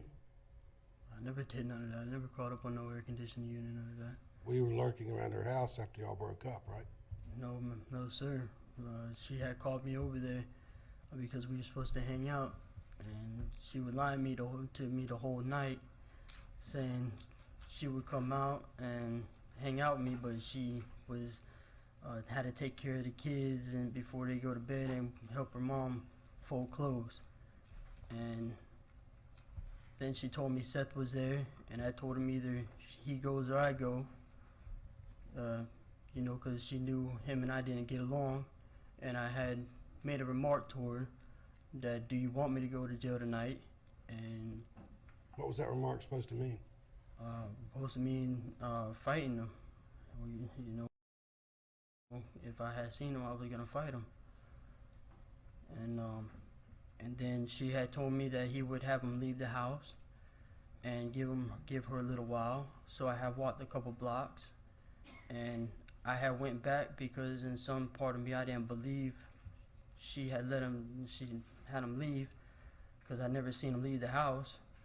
And I went on the side yard, and I seen them. Her air conditioning, the side on the air conditioning unit was pulled over, and her bed is right there in front, and the lights were off, and I seen them in bed together. That wasn't a very pleasant feeling, was it? Made you angry? I admit, yes, sir. I was very angry. Understandable. And you went back, when you got back to Ely's house, you were pretty freaked out about that, weren't you? Yes, sir. How did you get back to her house? I walked back to my house. I walked back. Didn't ride a bicycle or anything like that? Not that I can recall or remember. Think carefully about that. I don't remember. So your answer is you don't remember. You could have, you may have, but you may not have, right? Yes, sir. I don't remember. In all fairness. When you got back, did you talk to Michael Bargo about that? I told her, I believe I told him that I was pretty upset about it and I was angry about it. Yes, sir.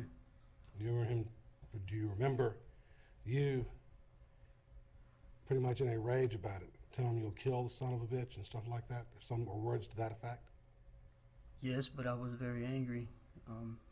And didn't really mean that I wanted to do it. I was just angry. We get angry, we say things, sir. Now this episode, this discovery of Alyssa with Seth, this was approximately, what, a week before it happened? About a week, so yes. As opposed to the conflict that Mike had with Seth, which was about, what, a month and a half prior, right? Oh, there was, even before then, a week before then and so forth, they were, he would point the gun outside and things like that and have Seth and William was riding around the neighborhood and he was shooting at him.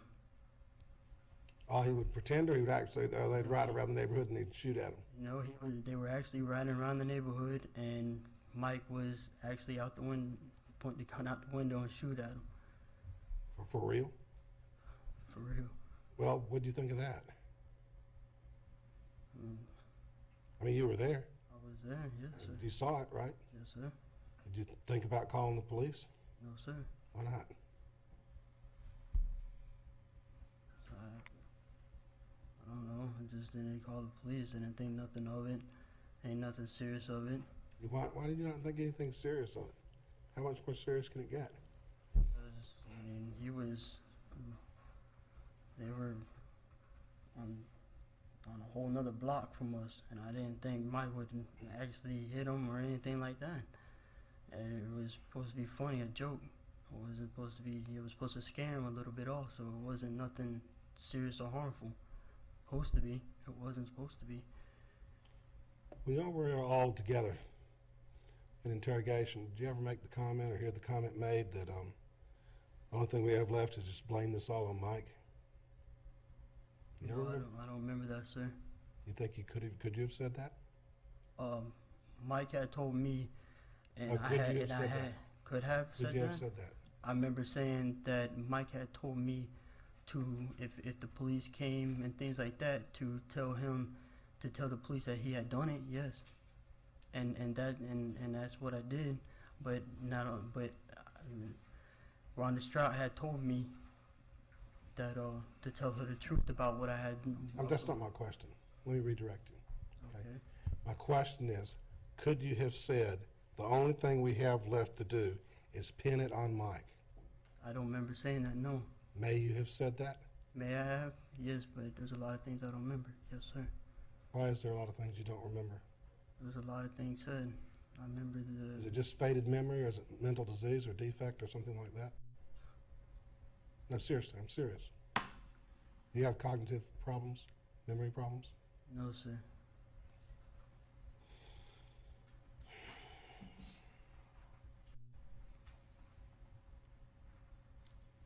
What about Soto? Soto, when Seth ran outside trying to escape after being shot, was it in fact you and Soto that chased him down? No, Soto ran out the house and tackled him, and Mike went out after him. And then after Mike had shot him again... Wait, shot him again outside or inside?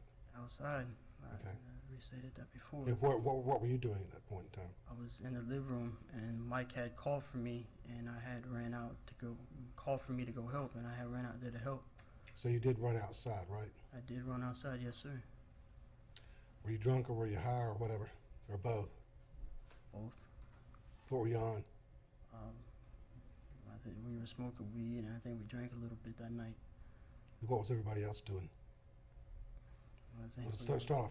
Let's start we all pretty much done the same thing. We were all doing the same thing. You know.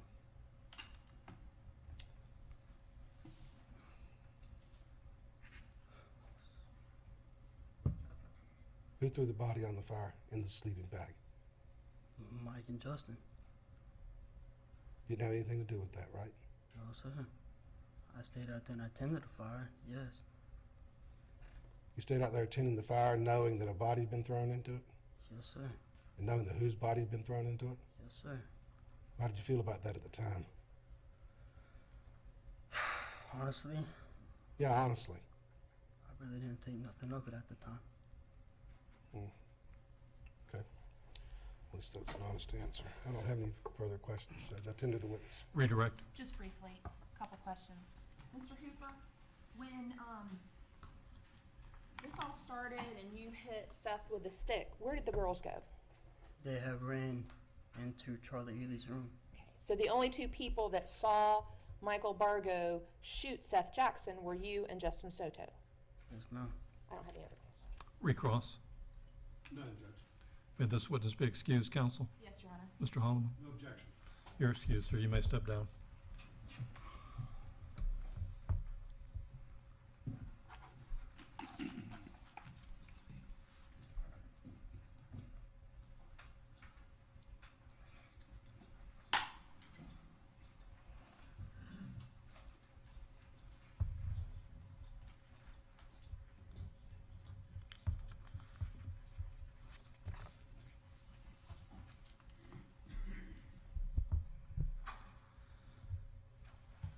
Ladies and gentlemen, I need to address some scheduling matters with the attorneys. I'm going to ask you to retire briefly from the courtroom, please.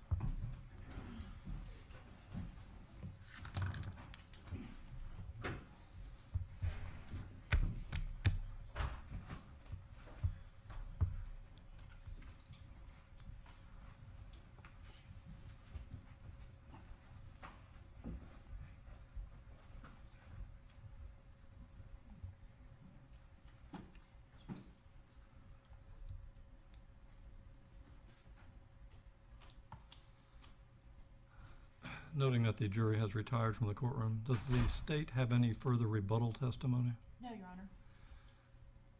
Does the defense have any rebuttal?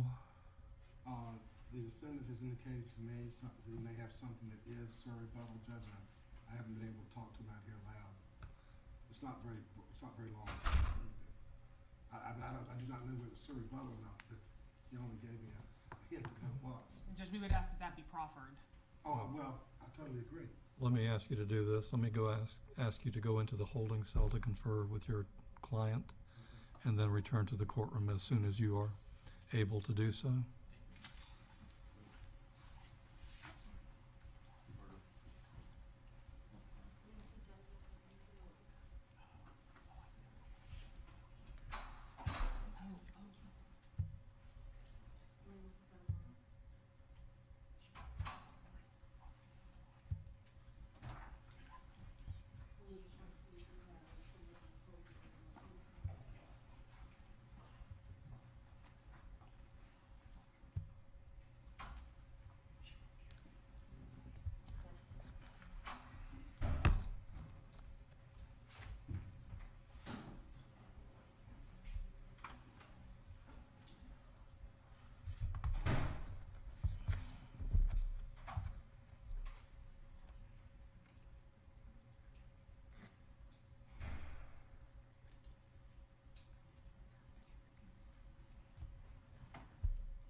Noting the defendant's return to the courtroom accompanied by his attorneys, Mr. Holloman, do you have any rebuttal evidence to present?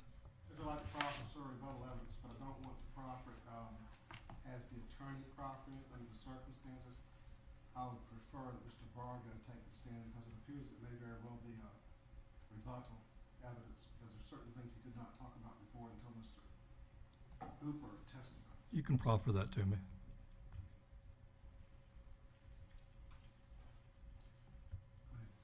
I apologize. I had meant that you as the attorney can proffer that to me so that I understand what the nature of the evidence would be. There were several hearsay things, several hearsay objections that were lodged during his testimony, Judge, about what Mr. Hooper had told him about the plan and his understanding of it, as well as his actions as to what he explained he had done. And that's what Mr. Bargo's rebuttal testimony would be about. It would be about what he was told by Kyle Hooper. What he, Mr. Bargo, was told by Kyle Hooper? Yes, sir. And what he said his actions were, and what he said the plan was, and what he said had happened. There are admissions against interest, and there are certainly admissions against his penal interest. Does the state have any argument? So Mr. Bargo is going to testify about what Kyle Hooper told him. Yes, ma'am. Your Honor, that would only be admissible if they had impeached Kyle Hooper with not having made that statement prior. I mean, it's... In an abundance of caution, for that limited scope, I'm going to allow that testimony, but it will be only regarding that limited issue. Do you understand that, Mr. Bargo? Yes, sir, I do. Yes. We're not going any further afield other than what was just discussed. I told him to be narrow, Judge. And I suggest you may be able to conduct that on a standard direct examination. I have one. I do have one question. Don't ask him a question. Ask me.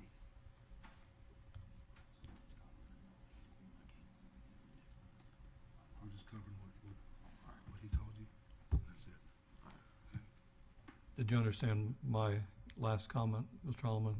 I suggest that you may be able to accomplish that through a standard direct examination of questions and answers as opposed to a narrative, to accomplish the mission of limiting the scope to that issue. I'll do that at the direction of the court, Judge. Thank you. Yes, sir, that is at the direction of the court. Please have the jury return to the courtroom.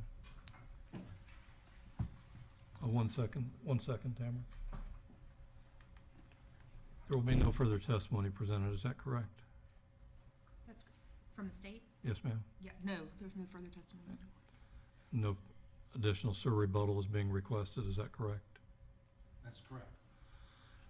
Counsel, I note the time is 3:17 p.m.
Members of the jury, at this time the defense is going to present some brief testimony which is referred to as rebuttal testimony.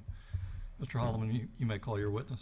Your Honor, may it please the court, the defense would call Michael Bargo once again to rebut rebuttal. Sir, if you'll come back up to the witness stand, please.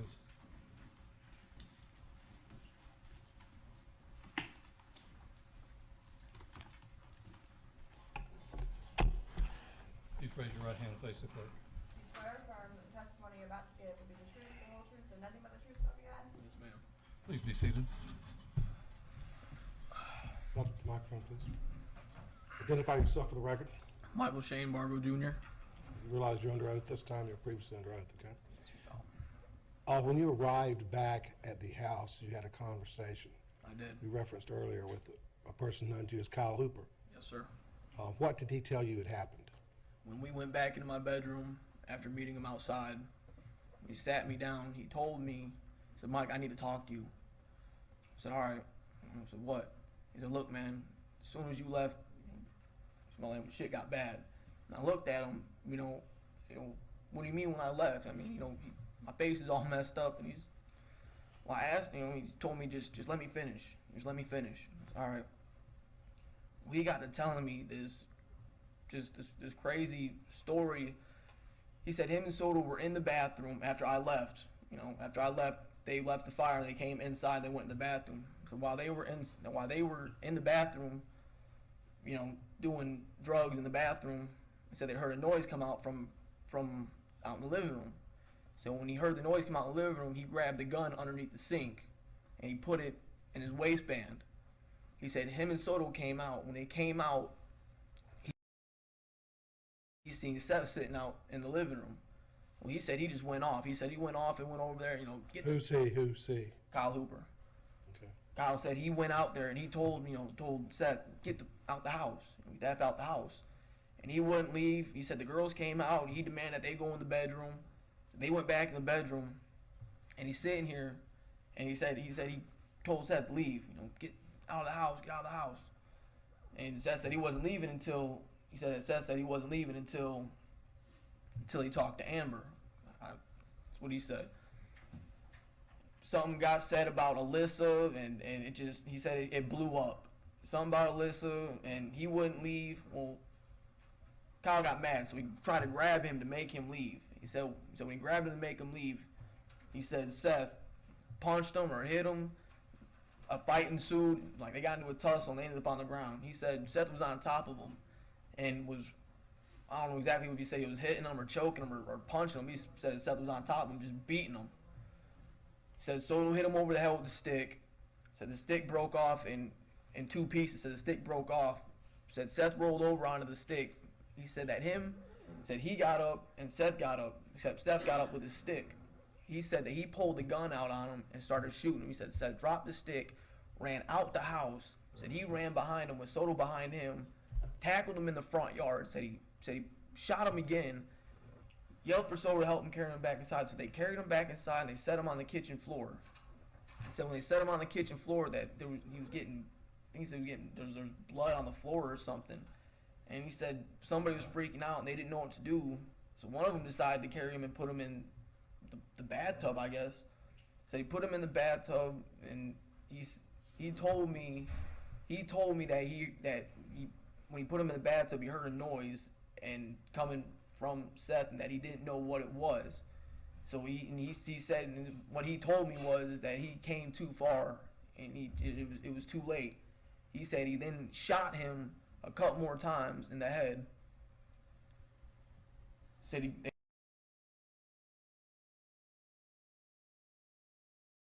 Cross-examination. Cross-examination.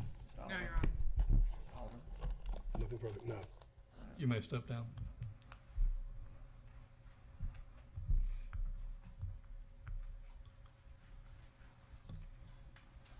Defense rests at this point, Your Honor, will release our previously made motions and anticipates the same ruling by the court. The same ruling as was made previously is entered by the court at this time. Ladies and gentlemen, when I arrived at the courthouse today, I thought you were going to hear closing argument. Obviously, that did not take place.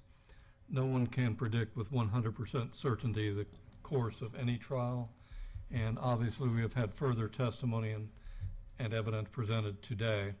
I am confident that the attorneys had tailored their closing argument regarding all of the evidence that had been presented up until the conclusion of the evidence presentation last Friday. As there has been additional evidence presented, I am going to afford the attorneys time to tailor their closing argument accordingly. Accordingly, we're going to take an overnight recess at this time. When you retire from the courtroom, I'm going to ask you to give those notepads to the bailiff, who will maintain them securely overnight. We'll use the same procedure we've been utilizing during the course of the trial. I'll ask you to report promptly tomorrow morning at 10 minutes before 9. Thank you. You may retire with the bailiff. Tomorrow will be the closing arguments.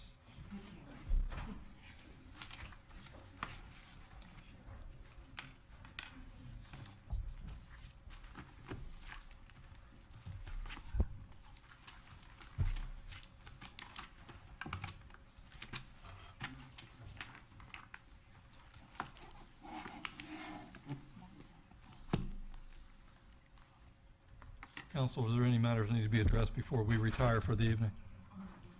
Nothing on behalf of the defense. Nothing from the state. Very well. We'll be in recess until 10 before 9 tomorrow morning. We are adjourned. You got this state defendant. Defendant testifying, yes, ma'am.